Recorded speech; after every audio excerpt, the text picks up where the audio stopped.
Okay. Thank you, everyone. Thank you, everyone, for joining. My name is Cory. I'm a trainer here with Megamation. Uh, this is the fourth in our webinar series. Uh, Today, we're going to talk about inventory. I'm going to take you through a few inventory tools that you may not be using or you may not have seen before. For anyone who is not tracking inventory at all right now, this will hopefully be a nice introduction for you. And anyone who's more experienced with tracking inventory, I think we'll have a few, like I say, a few tools that you haven't used in the past.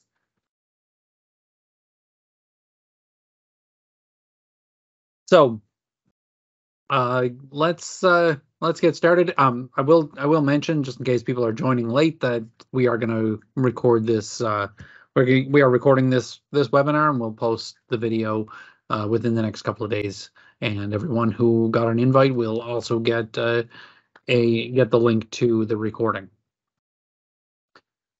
Okay, so as I said, this is the second in our webinar series, or sorry, the fourth in our webinar series, and we're going to talk about inventory. So here's what we'll talk about today. We're going to talk about storing parts in multiple warehouses. So having warehouses in multiple facilities, maybe a storeroom in each school, or a storeroom in each hospital in a district, things like that. Being able to store parts in multiple warehouses and track how many are on hand at each facility. We're going to talk about the automatic reorder process, which is going to let us track stock levels on each part, and be able to create requisitions, or at least have a report that we can run to let us know what's dropped below what we set as our minimum quantity. We'll talk about cycle counting or physical count management. We'll talk about maybe some best practices for cycle counting, and I'll show you how you can do it in our system. And to the next point, how to do cycle counting with your mobile app. And we'll take a brief look at what inventory features are available in the mobile app, and especially when it comes to cycle counting.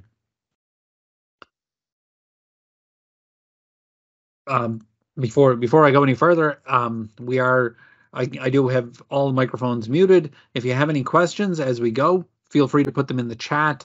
Matt White is here with us, and he's going to be monitoring the chat.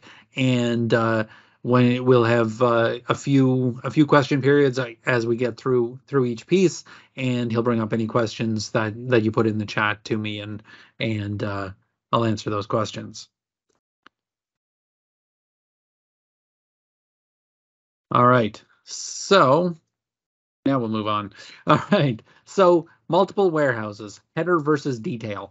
So if you're using the inventory module in the system right now, you've probably seen in inventory, you have an inventory header entry screen and an inventory detail entry screen. So we're going to talk about the differences between those and how that lets you store your parts and store the same part in more than one warehouse. So starting with the inventory header entry screen. So what is the inventory header entry? The inventory header is the basic information about the part that is the same no matter what warehouse it's stored in. Okay, so we have the part number, the part number and the description, the manufacturer, because no matter where you store this part, the manufacturer is always the same. The manufacturer's part number. And I just want to make a point to talk about the manufacturer's part number, because that is something, the manufacturer's part number is something that people ask me quite often. Should I use the manufacturer's part number as my part number, because I want to be able to search by that?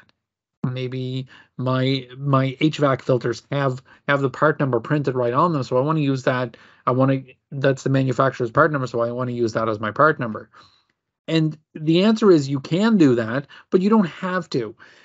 And the reason I say that is manufacturer's part number is going to be a searchable field. So even if you use your own part numbering sequence like we have here, right? This is a ballast, so we have an abbreviation for ballast, and then 4 zeros and a 1, and then we'll have multiple ballasts, and we'll have multiple ballasts, and each one will now just be numbered. So we can do that.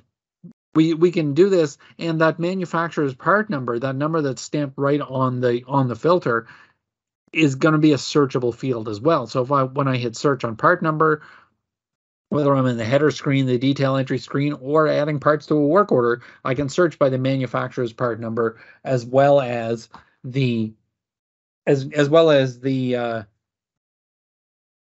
my part number.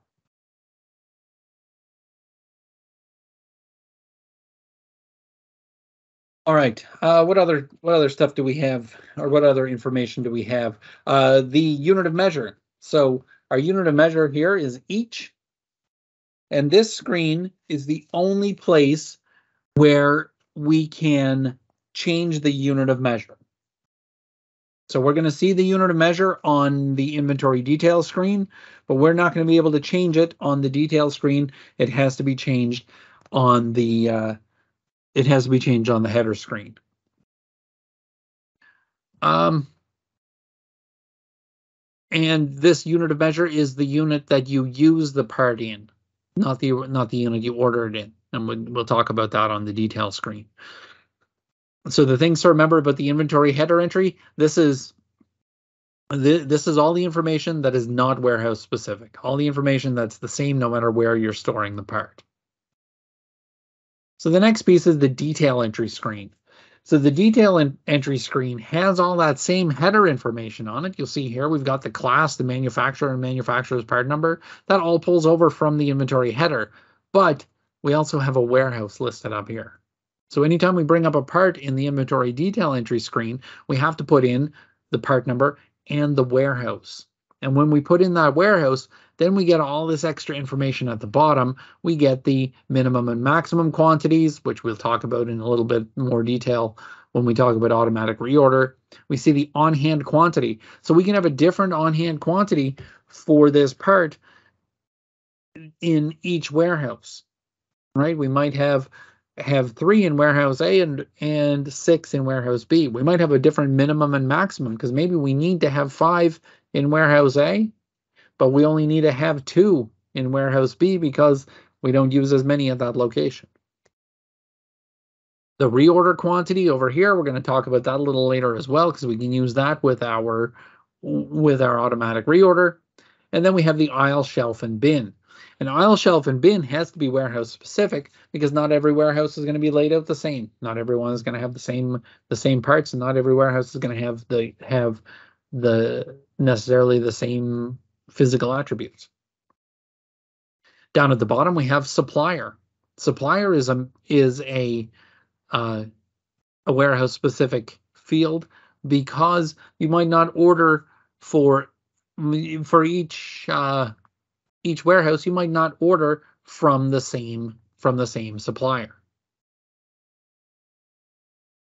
When we look on the supplier line down here, we have a supplier unit of measure, and then we have units up here, which is the unit of measure we use the part in. So we actually have the ability to order the part in a different unit of measure than what we use it in. So if the supplier sells you this ballast in a box of 6, then we might order a box of 6, or we might set the supplier unit of measure to box, and then what will happen is when we receive one box, it'll put 6 eaches into our inventory. So let's take a look at how that's going to work. So this is our inventory module. So to get to inventory, we go under module inventory. Then we have our inventory detail entry and our inventory header entry. Right? So we saw that. We bring up our part here. in our header entry, and we see all of the information like we saw on our slide. And when we're bringing up that part on our inventory detail entry screen, we're going to bring up that part. So we're going to put in the part number, and then we're going to put in the warehouse right here. And it's not going to show us the detail information unless we have that warehouse filled in. So let's say, okay, we're storing this part in warehouse MT, which we have to drop down here is the main stores room. Okay, but let's say we want to put some of these in the yard as well. We want to have it in our yard shed. So we can do that. So we'll select that warehouse and we'll hit OK. And then you'll notice up at the top it says new entry, because what we're doing is we're creating a new inventory detail entry for this part number within the main warehouse. All of my header information is still the same, right? So all of that stays here. But we're creating a new detail entry, so we're going to have new detail information. So we might have a different maximum quantity. We might have a different minimum quantity. We'll put in a reorder quantity. And the reorder, so what this reorder quantity is for is our automatic reorder is going to check our on-hand quantity against our minimum quantity. And anything that's at or below minimum, it's going to want to create a requisition, right? It's going to want to order that part to bring it back up, either bring it up to the maximum quantity or to order just the reorder quantity. So now we can add aisle, shelf, and bin. So aisle, shelf, and bin these are text fields where we can just use no matter what our layout of our warehouse is, we can just put in whatever that layout is here. So if this is in shed 1, let's say it's on shelf 3 and it's in bin 100. And that information can all be different for each warehouse. So now I'm going to put the supplier that I'm going to order from. So I'm going to hit the little search button here on supplier, and I'm going to look up some suppliers. So we've got an electrical component here. So let's look at Jerry Electric Warehouse and Harwell Electrical Supply. So we can order this ballast from both of these suppliers. Okay, and that's fine. We'll select them both and we'll hit OK. And then we can put in a part number for each supplier.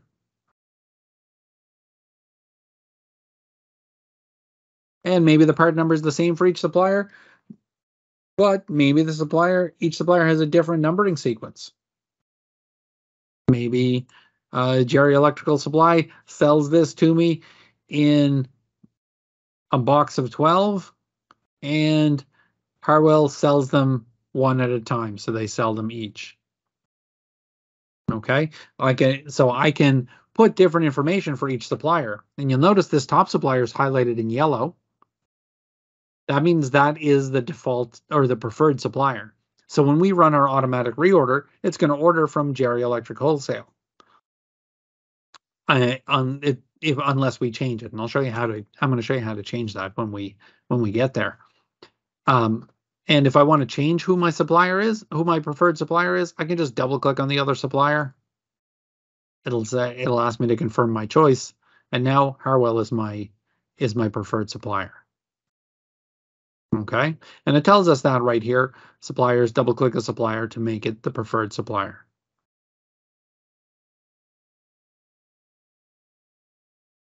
So that's out. So now we've got everything in here. The only thing I didn't fill out is the on-hand quantity. And if I'm setting this warehouse up and I say, okay, well, I've got 5 of them in here already, I can just type 5 in there and I can have them in there. Or I can leave that blank if I'm just going to be ordering to put some in. Or maybe I'm going to take some from my other warehouse and put them in this warehouse. Well, let's see how we do that. So first, let's save our inventory detail entry for our main warehouse. And now let's look at that. Now let's do a search. So I'm going to hit the magnifying glass right here, and I'm going to do a search. So I'm going to search for that part number. And I'm going to hit OK. And then we should see it. We should see that same part number listed twice, once for each warehouse. And I can see when I look at this that I've got 11 in warehouse MT, but I've got none in warehouse main. So let's go into warehouse MT. And I want to move some of these. I've got 11 in here. I don't need 11. So let's take a couple of them and move them to the other warehouse. How do we do that? We click on the Perform Warehouse Transfer button. That's on the right-hand side. So now we set our destination warehouse. So where do we want to put this? We want to put it in main. And how many do we want to move? Let's move 2 of them. So our transfer quantity is 2. So now it's going to take 2 out of warehouse MT and put them in warehouse main. So I'll hit OK here. Quantity of 2 is transferred. Now my on-hand quantity in warehouse MT is now 9. And if we look at this part in warehouse main, we should have 2 on hand. And we do. So that's how we use the inventory detail entry to store one part in multiple warehouses. So picture this: you're looking at your school district. You've got 10 schools, right? Each one of those schools has an HVAC unit on the roof, or 2 or 3, and each one of those HVAC units has filters in it, right? So you've got you need 6 filters for each school. You've got a storeroom in each school where you're keeping these filters. Well, maybe school A has each school is going to have its own warehouse in the system, right? So now you'll be able to check what schools need filters, what schools have filters, or I'm at school A and I'm out of filters. I had rodents got in and chewed up all my filters, but I need to change them in my HVAC unit for my preventive maintenance. What other schools have them that I can go grab some and put them into this school before I order them? Then I would do a warehouse transfer and move them to this school, right? So it lets you track lets you track the same part in multiple places, lets you figure out who has it, where do you have them, where do you have them available, and it lets you keep track of them on an individual warehouse basis.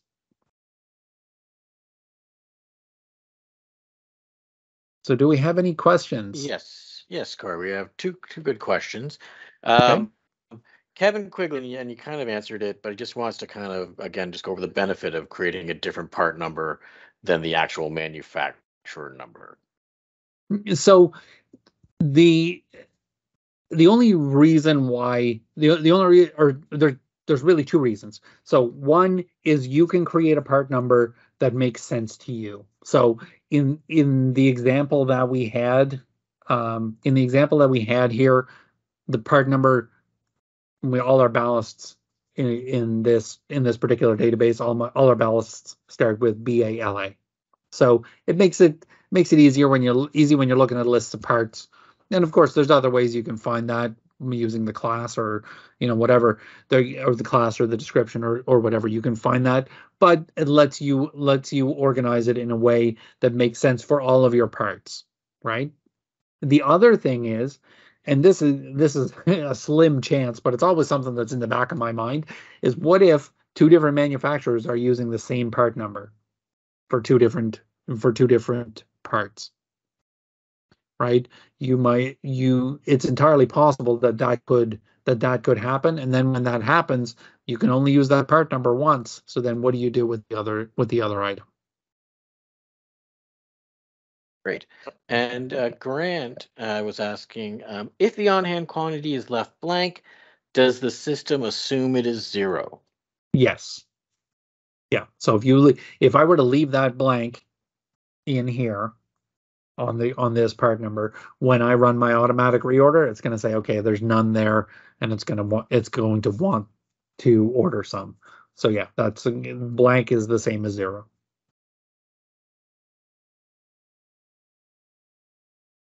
Oh, and we have a couple more. Can we specify multiple locations bins within a warehouse with their own respective quantities that all tie into the overall on-hand quantity for that warehouse? I'm assuming they're trying to say, is there a One. way that all the warehouses can be kind of added up together as for an on-hand, I guess, overall quantity? Am I getting that right, Jared?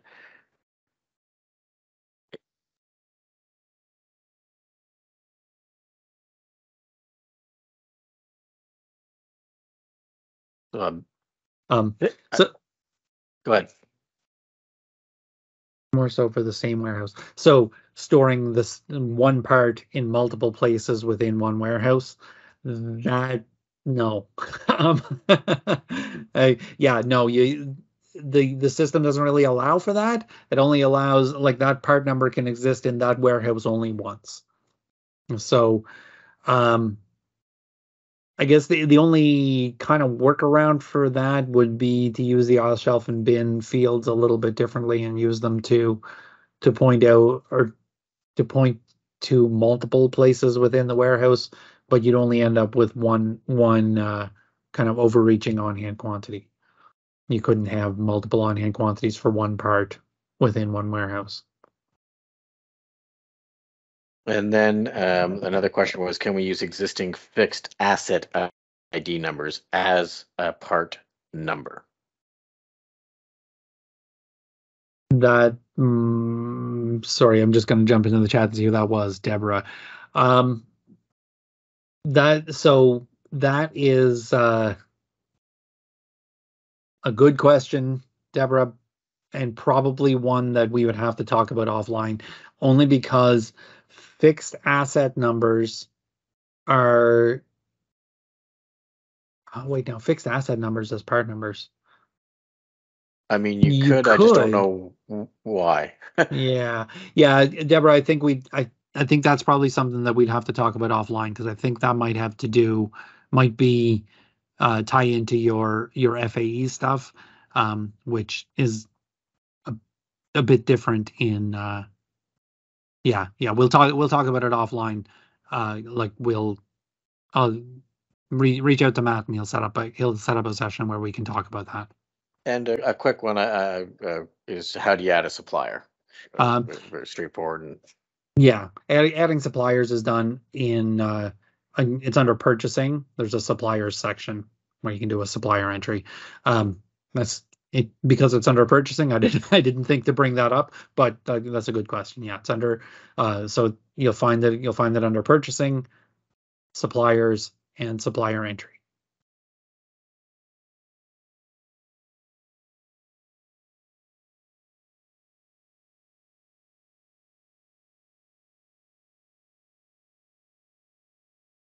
I think Nicole answered Deborah's question. You can associate a part with a fixed asset ID. That's right. And we would do that through yeah, right there in the details tab. And that crosses over into the bill of materials for the fixed asset or the equipment. So if you list fixed asset IDs here, fixed assets that this part can be used on. So take for instance the HVAC filters that I kept talking about.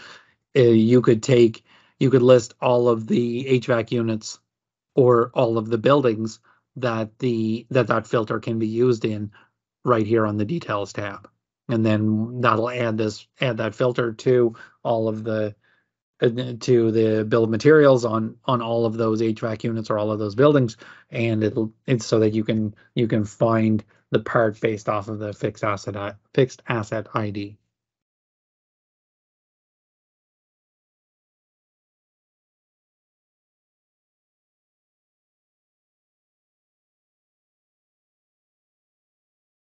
All right. Are there any other questions?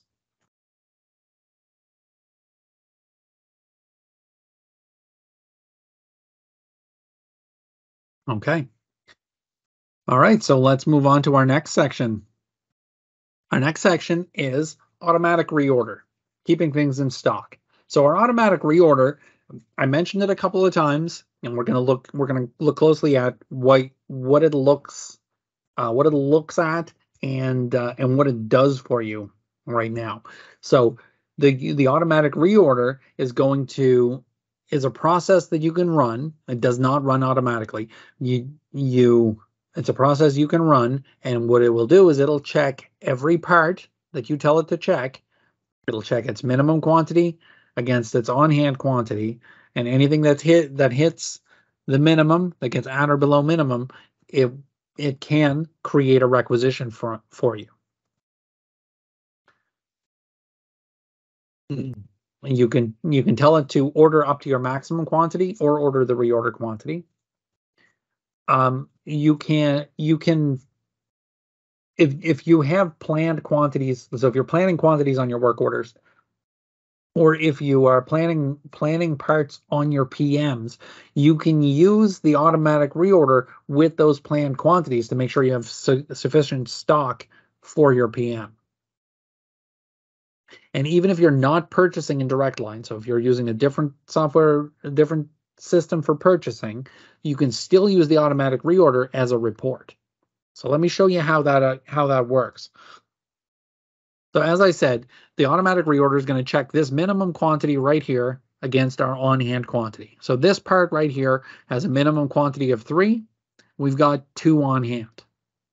So if we have 2 on hand, we're below our minimum quantity, so it's going to tell us we need to order. And we can tell it to order up to the maximum quantity, which means it'll order 5 to bring it up to the maximum. Or we can tell it to order the reorder quantity, which is 6. The danger there, and sorry, it's not really, I guess it's not really a danger, but the thing you want to keep in mind as you're setting reorder quantities, if you're going to use that, is that my setting right here of 6, when I hit an on-hand quantity of 2, if I reorder 6, it's going to put me above my maximum quantity. So I would likely want to set my reorder quantity to 4, because then if I'm dropped to 2 and I order 4, it brings me up to 6. Even if I drop to 1 or 0, ordering 4 is still going to bring me above my max or above my minimum. But if it orders when I hit my minimum, reordering 4 is only going to bring me up as far as the maximum. It's not going to bring me up too high. So let's look at how to actually run this. How to actually run the automatic reorder. So we're going to find it in the inventory module again, right here, inventory automatic reordering. The automatic reordering screen, what it does, it lets us filter what we're going to order. So on the right-hand side here, we can choose the warehouse we want to order. So we could order for all warehouses.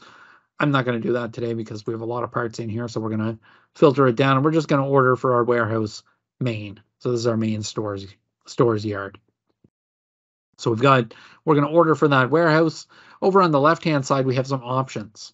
Okay, and once you set these options, as you can see, I've got all the boxes checked. Once you set these options and run your automatic reorder, those options are going to stay for you they're going to stay like that until you change them. Okay, so what are these options? What are these check boxes? The first one, use work order planned quantity in the calculation. So what that's doing is that's taking our on-hand quantity, subtracting the reserved quantity, so that's planned quantities on our work orders. And if it's less than or equal to the minimum on-hand quantity, it will reorder. We can also check use unapproved requisitions or use quantity on orders or quantities on order. So if you are purchasing through Directline and you check these boxes, if you've already ordered the part, it's going to assume, okay, well, you've already ordered it. You don't need to order more. So it's going to avoid creating duplicate entries. Down here, down at the bottom of that is where we can choose to order the inventory reorder quantity or order to obtain the maximum quantity. If we say order to obtain the maximum quantity, then we can again use the work order planned quantities in the calculation. Right, so if we've got 2 on hand and we're planning to use 4, well, then we better order enough to bring us up to that maximum even after we use the planned quantities. And again, we can select to use unapproved requisitions and unapproved and quantities on order in our calculation. We can also filter by class. So if we were just ordering electrical parts, or we just wanted to order filters or whatever, we could filter it by class here as well. Once we've got our options set, we hit OK, and it's going to show us a list. All right, here's all of the parts that are at or below the minimum quantity. We've got 15 parts. Now, if I'm not ordering through Directline, this is my list. This is what I need to order. On here, I've got my minimum and my on-hand quantity, so I know that this is one under my minimum. My reorder quantity is 5, that's fine. But if I just hit export, I can export this to Excel. Now I've got an Excel spreadsheet that shows me everything that needs to be ordered. So I could save this and email it to my purchasing department and say, hey, these are the parts we need to order, or whatever process you need to follow to do your order.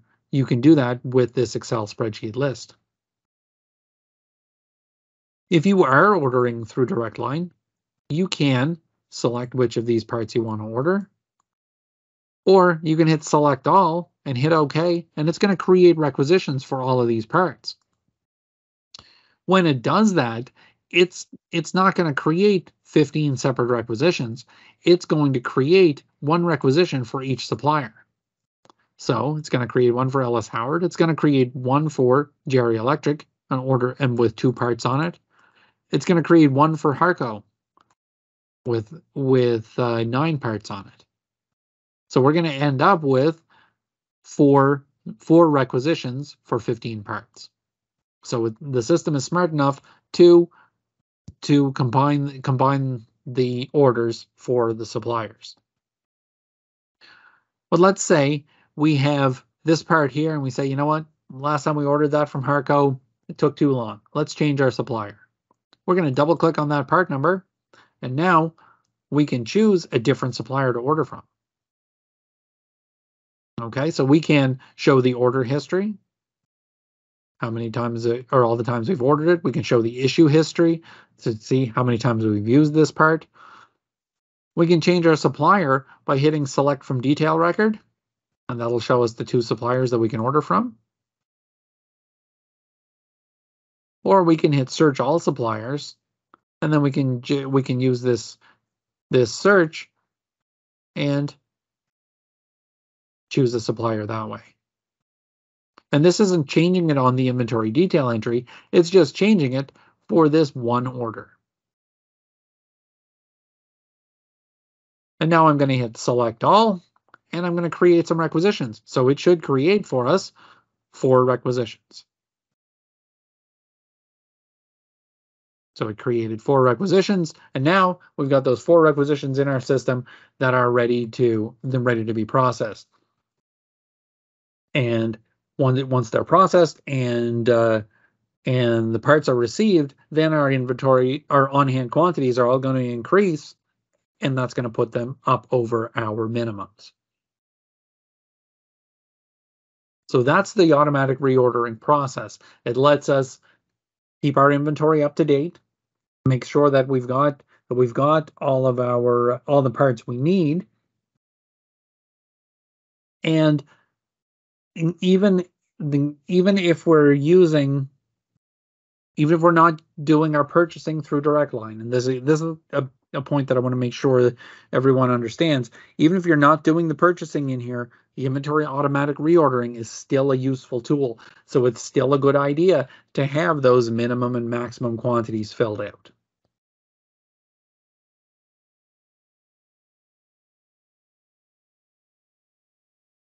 Does anybody have any questions about the automatic reordering?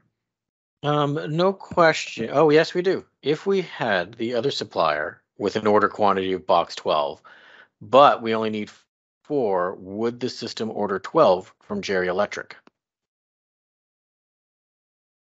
It would order. Well, let me get my brain around it. It would order the it would order based off of the supplier unit of measure for whatever supplier we chose. So if Jerry Electric, if the first supplier was box of 12, but Jerry Electric was each, then it'll order. Then it would order however many eaches you put. Okay, so if it was ordering 4, it would only order 4 eaches. If the supplier you choose does not have a unit of measure set, then it orders based off of the part unit of measure. So not the supplier unit of measure, but your unit of measure in the system. I hope that makes sense. That was it's a hard one to explain. It makes perfect sense in my head, but to get it to come out in words is hard to do. And again, if you could just confirm, the on-hand quantity, it doesn't increase until you receive the items. So you can create the requisitions, do all that, but nothing actually happens until it's actually been received, and then your on-hand quantity will be updated. That's correct. So your on-hand quantity is updated at the point of receiving.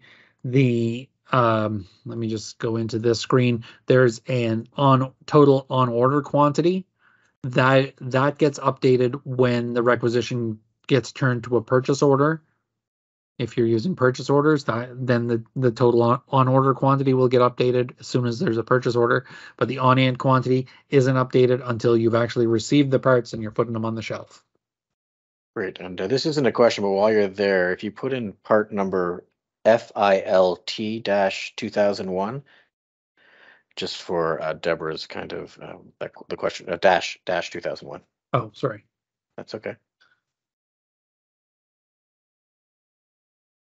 And if you went to the details, when you're talking about having it, associated with multiple pieces of equipment or fixed assets, that's kind of the example there. So you have this part and here's a bunch of generators that each one has one of these air filters on it. You can do that as much as you want. So I don't know if that helps her, but there you go.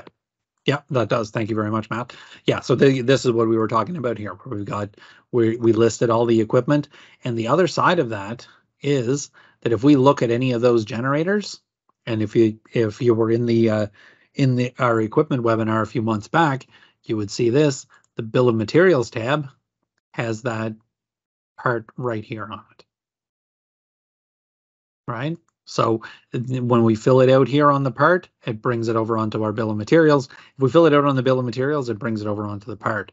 So that's a two-way street there, and filling it in on one fills both. So yeah, that's a very handy piece of information to have.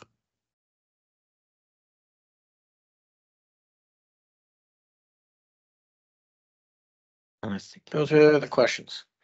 All right. Okay. All right. So the next thing we're going to talk about, and this is kind of going to be the bulk of what the bulk of what we're going to cover is physical counts. So physical counts or cycle counts. This is actually counting what you have on your shelf. Okay, so I'm going to do two things here. One, I'm going to show you. I'm going to go over how to do that in the system, and I'm going to talk about a little bit of best practices.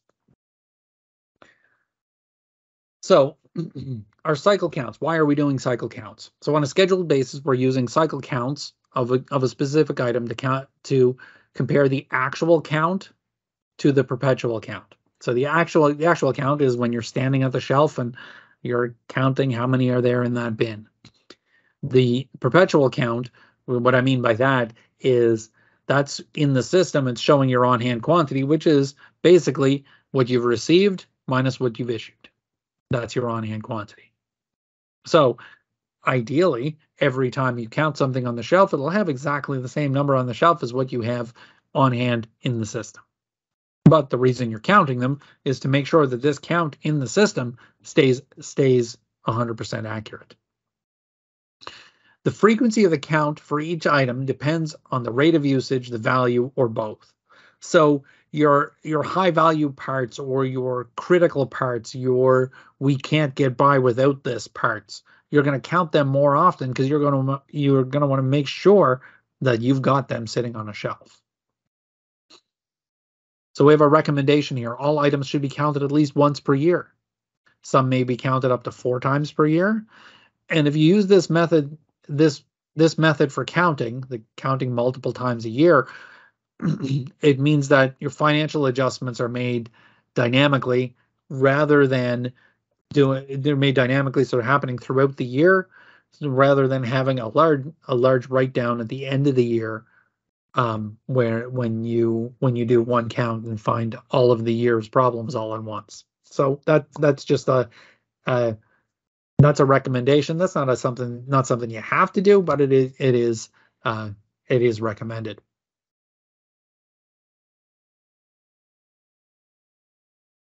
So how do we select what parts we want to count? There's a number of different ways that you can do it, and I'll show you them briefly when we jump over to the system.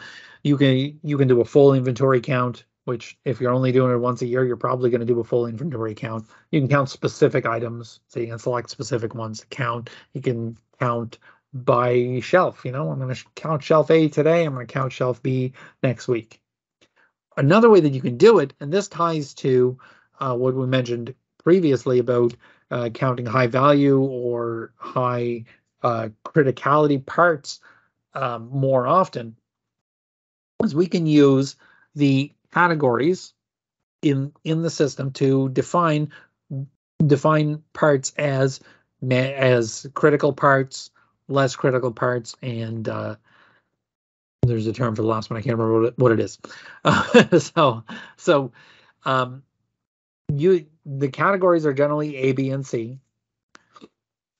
Using this ABC analysis has been proven effective in different maintenance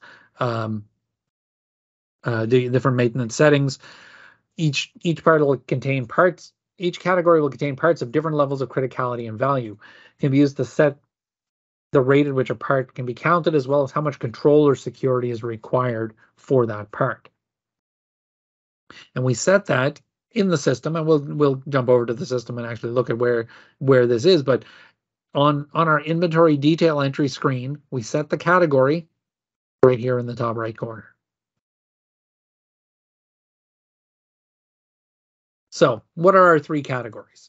Category A is your high value parts. They're the parts that are used on critical equipment. I say here it could lead to significant downtime. For most of you here, downtime isn't so much a thing, but I'm sure there are critical parts that you need that you need to keep on hand for for your building or facility, or if you're biomedical, your biomedical equipment. This could be parts. It could be critical parts that have a long lead time. Would be category A, because if you've got to wait 6 months for it, you don't want to run out. You want to order it 6 months ahead. These are generally the top 20% of your inventory, and they usually make up 80% of your total inventory value. And these category A's, the recommendation is to count them quarterly, so count them 4 times a year. Your category B's, these are mid-value parts. These are parts that you can usually be sourced locally, or at the very most, you can get them overnight. They might be parts that can be used on multiple equipment. They usually make up the next 30% of your inventory, and usually represent 15% of your total inventory value. You would count these parts semi-annually, so you're not keeping as close an eye on these, because if you run out or if you run low, you can get them you can usually get them, like we say here, you can source them locally. You can get them within a 24-hour period. So you're counting them semi-annually, so you're still keeping pretty close track, but you're not spending as much time and resources on it as you are tracking the category A. And then your category C's. These are lower value items where you have limited control, like nuts and bolts, expendable tools like saw blades and drill bits, spray lubricants. These usually make up 50% of your inventory, but they represent about 5% of your inventory value. So you usually count these only once a year. You do your end of the year account to find out where everything's at. So let's look at how we set up those categories. So as I said, we're going to put them on our inventory detail entry right here in the category field. But we can create those categories under the administration module, inventory, and category code entry. So if you've set up admin codes before, this window looks probably pretty familiar. However, it's a little bit more complicated when we get into categories, because we're using the categories to select our physical count, our parts for our physical count. So we're going to look at our category list. So we have to drop down there. We've got categories A, B, and C. By default, our system says A is the top 10%, B is the next 20%, I believe, is how it's set up by default. The recommendations that I put in here came from some maintenance manuals.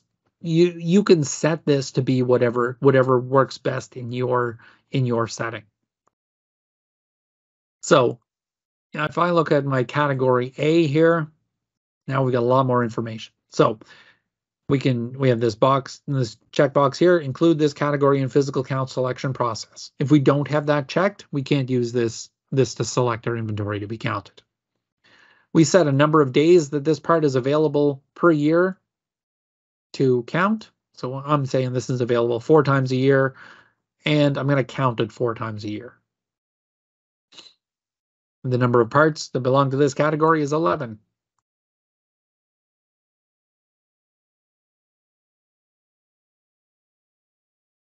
And we can see that it was last counted November 9th. If we look at each of these categories, we're going to see the same information filled in for each one.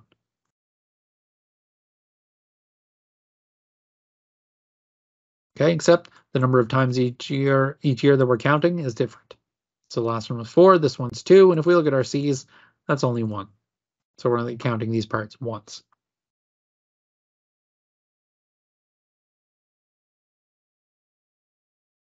So that's how we set that up. And then on each one of our parts, if I were to look up all my parts in my main warehouse, I believe I've got a category on each one right here. I've got lots of mostly B's and C's, or it looks like all B's and C's in my main warehouse. So let's do a physical count on our main warehouse. So what are steps we need to take to do a physical count? First, we need to select the inventory we want to. We're going to select the inventory we want to count. Okay. Then we're going to do when we do that, we're going to be able to print out a spreadsheet, or we're going to be able to get a spreadsheet that's in a printable format that we can take to our shelf and we can write our on-hand quantities on. Or if you're using mobile, you can enter your counts right directly in mobile, and it'll automatically, or it will fill that physical count batch entry for you. Then you can use the physical count reporting to find any problems, find any discrepancies in what you counted. And then once you're satisfied with your count, you can update your on-hand quantity from the physical count. So we're putting in we'll put in our counts here, but it won't actually change any on-hand quantities until we get to that last step and update our on-hand quantities from the physical count. And we'll run through this process right now. So we find our physical count management section under inventory and physical count management. And again, we've got our 4 steps, right? We've got our selecting our inventory to be counted, our physical count batch entry, we've got our reporting, and updating on-hand quantity from our physical counts. So let's select our inventory to be counted. So we can select our warehouse. And then we can specify specific warehouse locations. That works from the aisle and shelf. So that lets us count maybe everything that's in shed 1 or everything that's in shed 2 or even just what's in shed 1 on shelf 4.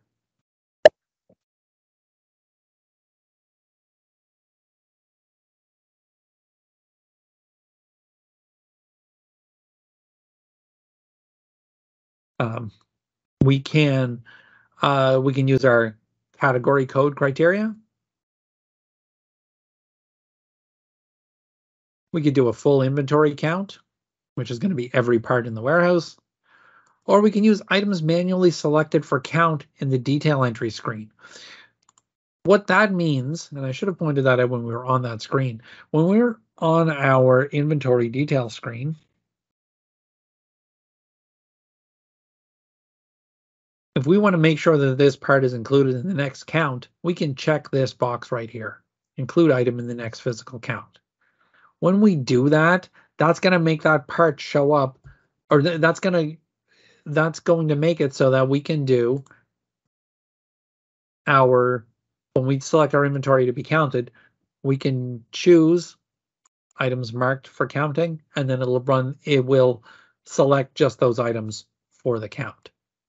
Okay, so if you went to get a part and there wasn't enough there, or there was more or less than you thought there should be, you could check that box on that part, and then it will show you that, and then it will show up on the next physical count. So if we use our category code criteria, we can check this export selected items to spreadsheet. And didn't have any parts available to be counted today, so let's do it a different way so I can show you how the count works. Let's do specific warehouse locations.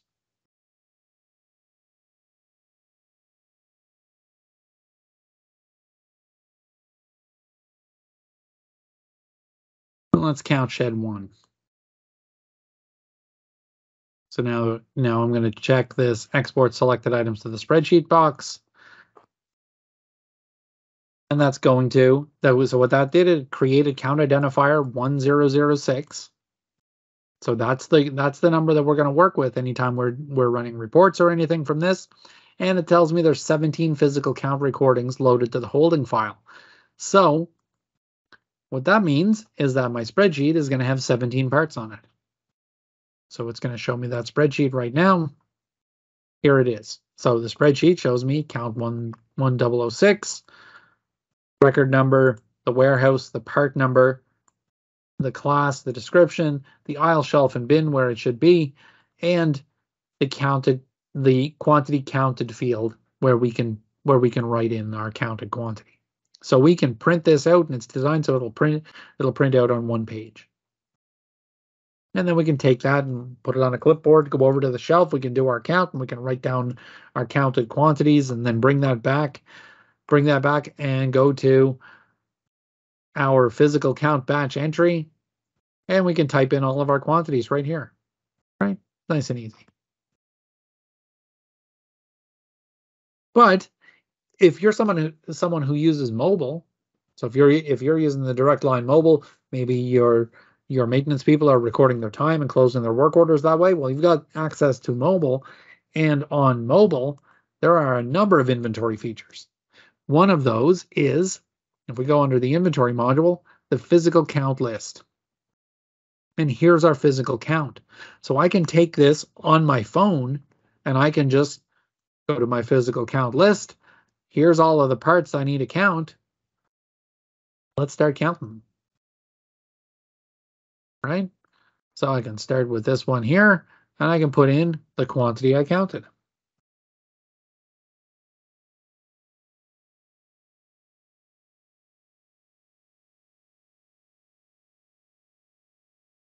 And I can just put in, I just put in my counted quantities just like this. And as I put in all of these, as I put in all of these quantities,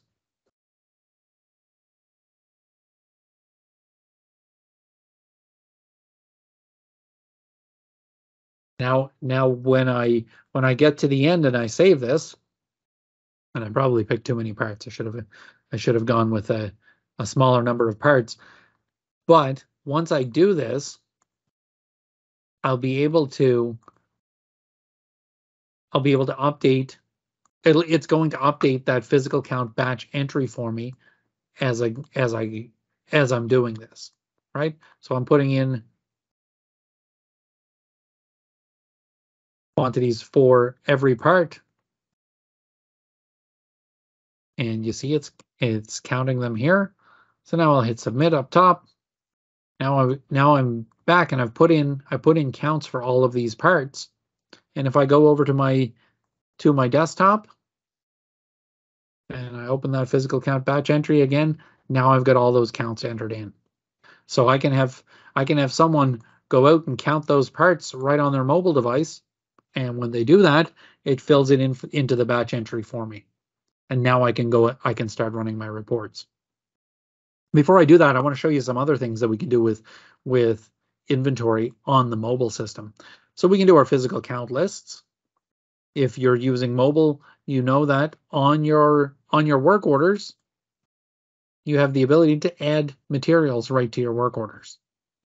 So those filters you're putting in the HVAC unit, you can pull them from inventory right here. You can create shopping lists for anything you don't have on hand. So if I go to work on an HVAC unit and I need 2 belts and those belts aren't available in my inventory, I can create a shopping list to have those ordered. I can also issue parts to work orders. Even if I'm not in the work order, I can issue a part to the work order. So if you have someone who runs your stock room, they can use the mobile to issue the parts to work orders. I can do an adjustment, so I can adjust part quantities. I can do a part update that lets me update any of these fields on the part or attach documents to them.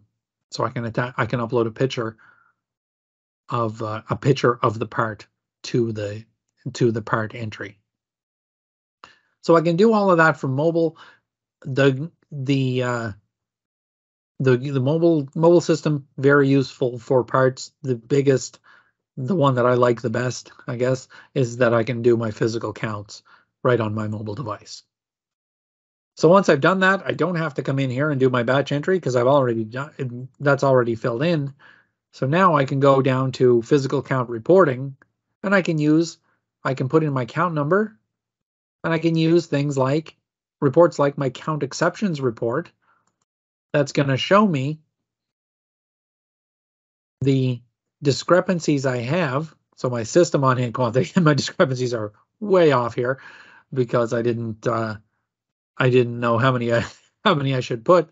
So we have a system on hand quantity and a counted quantity, which are the counts that I put in, and then an on hand quantity difference and a value difference. Okay, so we can see in the end how many parts we are losing or how many parts we're short on and how much that cost us. So now we can take this and we can we can take this this count that we put in.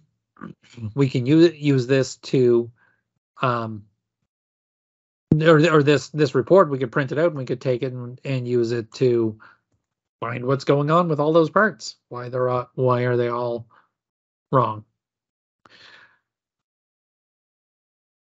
Once we've got that and we're happy with our count, now we're going to do our update. So now we're going to update our on-hand quantity from our physical count data. So we haven't updated our on-hand quantities yet. We've put in our counts. We've counted how many are on the shelf. We haven't updated anything yet. But on this update on-hand quantity, we can see that we will update 17 parts. Records to ignore, this would be anything that you didn't fill in the on-hand quantity or that you didn't fill in a count for. And if you have some in there that you haven't filled out, you can either leave them alone or you could just delete them from the list. But now if we hit update on-hand quantity, that's going to update all 17 parts. And if we were to look at any of those parts, we'll see that they have a new on-hand quantity. We'll also see, if we were to look in inventory adjustments, that an adjustment was made for each of those parts from physical count 11006. So all of those changes are tracked, so we know exactly why our inventory on-hand quantity changed. So our physical count entry, we have the ability, or we can use our categories to help track certain parts, how we help organize when certain parts should be counted. We can do our full count either from mobile or from the desktop, and we can when we're doing our counts, we're not changing anything until we get to the end, we run the report, and we're happy with how it looks. Then we do our update our on-hand quantity from our physical count, and then we can report on what our losses were, or how small or large those losses might have been. And Cory, while you're on this page, Kevin quickly asked, if inventory does not show on our mobile, does that mean additional license is required? The answer is absolutely not. It's No. there. I'm guessing if you look to modify shortcuts there, might be the spot where maybe he would need to go on his to kind of. Well, if it doesn't show, he's talking about mobile. If it's not showing in your mobile, it's just because it's been removed or it's been hidden in security. Right. That's no problem. Kevin, just call the support line and they'll be able to help you put that back in. It doesn't require additional licenses. It's just a matter of probably when you set it up, you said, we're not doing inventory. It's fine. We don't need that. And just took it out to clean things up. If you call support, they'll help you put that back in.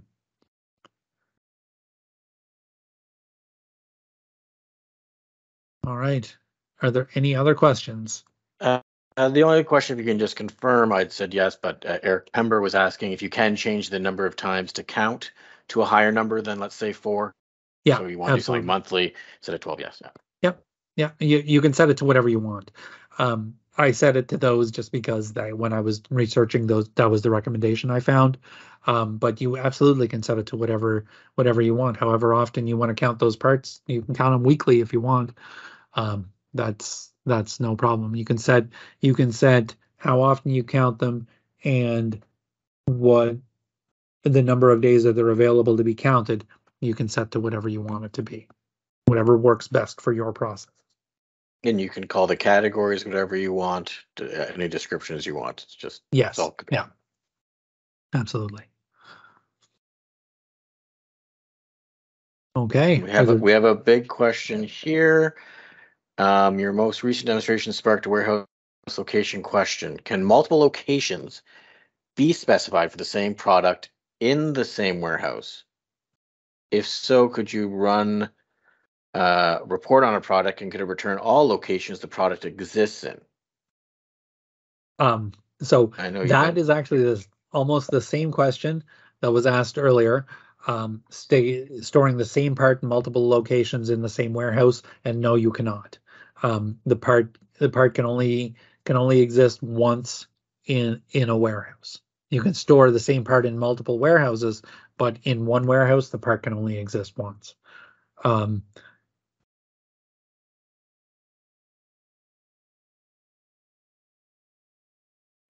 You could, yeah, as far as being able to report on how many of each one is in each warehouse, you absolutely can do that. You can run a report or a search that'll show you how many of part ABC you have across all warehouses. But within one warehouse, that part can only exist once.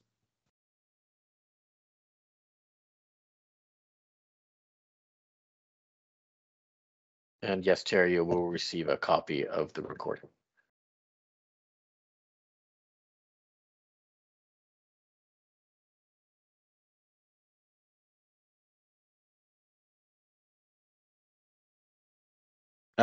Nicole Giffen asked, do you have any insight on how this has been implemented in organizations from scratch?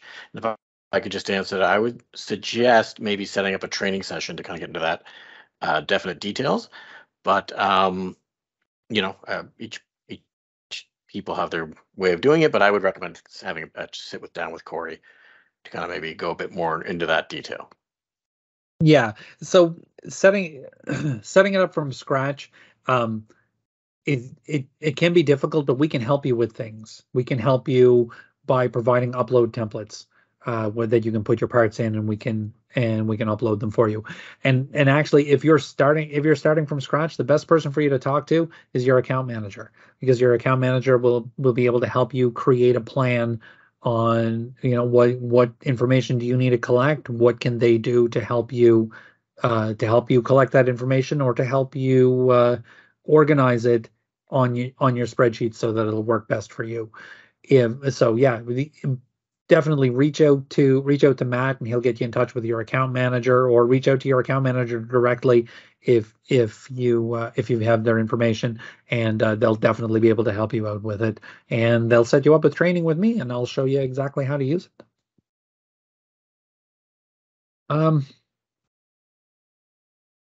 I do see Eric Pember give a recommendation to create a second warehouse at the same location, and you could do that. You could do in our demo system there, we kind of had that, where we had an inside and outside warehouse for inside and outside main warehouse. So you could do something like that, Eric, to get around the storing the same part in multiple places in a warehouse. Just you kind of break your warehouse down into two pieces.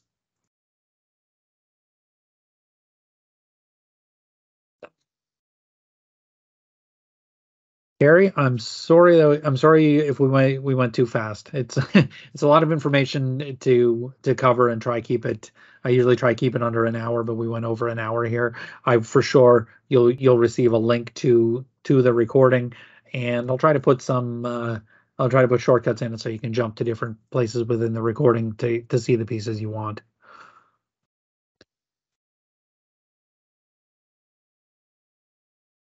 All right. If there are no other questions, thank you all very much for joining. I really appreciate people joining on these webinars. I hope you take something away from it that's helpful. And for more information about inventory and many of our other modules, we do have a YouTube channel. It's Megamation 4582 is the name, but if you just search YouTube for Megamation, you'll find our channel. We've got lots of training videos on there, all the recordings of all of our webinars, the ones we've already done, and this one will all be there. So you can find lots of information there, and you can always call us at 1-800-344-8655. Thank you all very much, and everyone have a great day.